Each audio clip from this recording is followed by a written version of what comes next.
పరువు హత్య, పరువు తీసుకున్న హత్య అనిపిస్తుంది. ఇప్పటి వరకు అమ్మాయిలు, అబ్బాయిలు లవ్ చేసుకోవడాలు, బ్రేకప్‌లు ఒకవేళ అదృష్టం బావుండి పెళ్లి చేసుకుంటే ఇంకొక 3 నెలల్లో ఆ అమ్మాయి వేరే అబ్బాయితో ఇల్లీగల్ అఫైర్ పెట్టుకోవడం, అబ్బాయి వేరే అమ్మాయితో పెట్టుకోవడం. అంటే నిన్నగాక మొన్న జరిగిన హత్య చూశారు కదా! భార్య డెలివరీకి వెళ్తే చేయడానికి పాత లవర్‌ని తెచ్చుకున్నాడు. ఇదంతా మీకు తెలిసిందే. చివరికి అమ్మాయిని ముక్కలు ముక్కలుగా కోసాడు. ఇలాగా అమ్మాయిని అబ్బాయో, అబ్బాయిని అమ్మాయినో చేసుకొని చస్తున్నారు. అంతవరకు ఓకే. కానీ ఇప్పుడు కన్న తండ్రే, గుండె మీద అల్లారు ముద్దుగా పెంచిన తండ్రే అమ్మాయి లవ్ చేసింది. అతని దృష్టిలో తప్పు కావచ్చు, తట్టుకోలేకపోవచ్చు. ఒక్క నిమిషం ఆలోచించాలి కదా! ప్రేమించిన అబ్బాయితో పెళ్లి చేయకపోతే చేయకపోయాడు. అమ్మాయి చేసిన పని తనకు బాధ అనిపిస్తే అనిపించింది.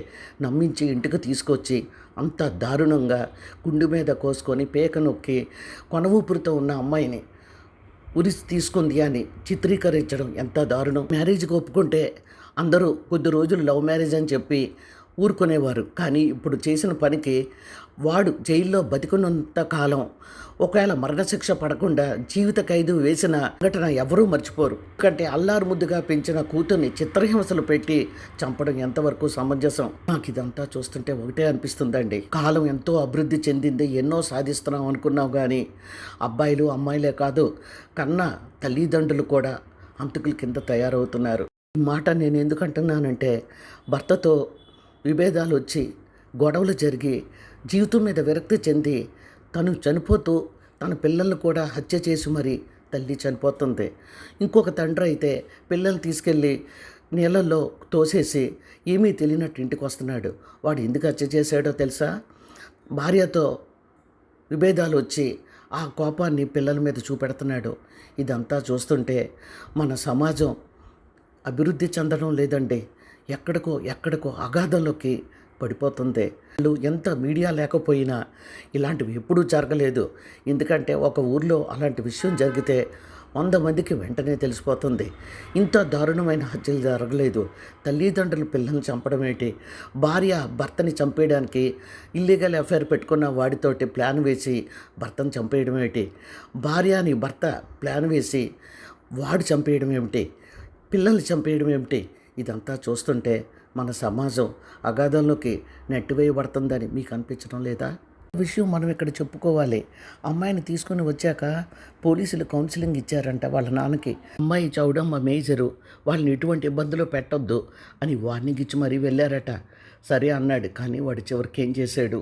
తన కూతురు లవ్ మ్యారేజ్ చేసుకోవడం తను బజార్లో తలెత్తుకొని తిరగలేనని, పరువు పోతుందని అనుకున్నాడు. కానీ వాడు చేసిన పని ఎవరికి తెలియకుండా ఉంటుందా అన్న ఆలోచన ఎందుకు రాలేదు? కూతురు లవ్ మ్యారేజ్ చేసుకోవడం వల్ల నలుగురు నీ కూతురు లవ్ మ్యారేజా అని అంటారేమో, కొంతమంది వెనకాల ఏమైనా అనుకోవచ్చు.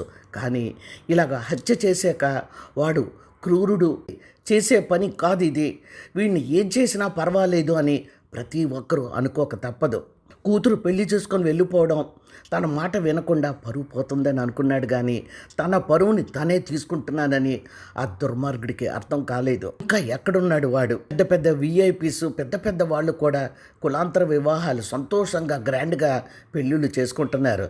వీడికి ఏం పోయే కాలం వచ్చిందో అర్థం కావడం లేదు. అలాంటి దుర్మార్గుల్ని ఒకేసారి చంపకుండా కఠినమైన శిక్ష వేసి వాడు బ్రతికున్నంత కాలం తన పరువు తనే తీసుకున్నానన్న ఫీలింగ్లో చనిపోవాలి.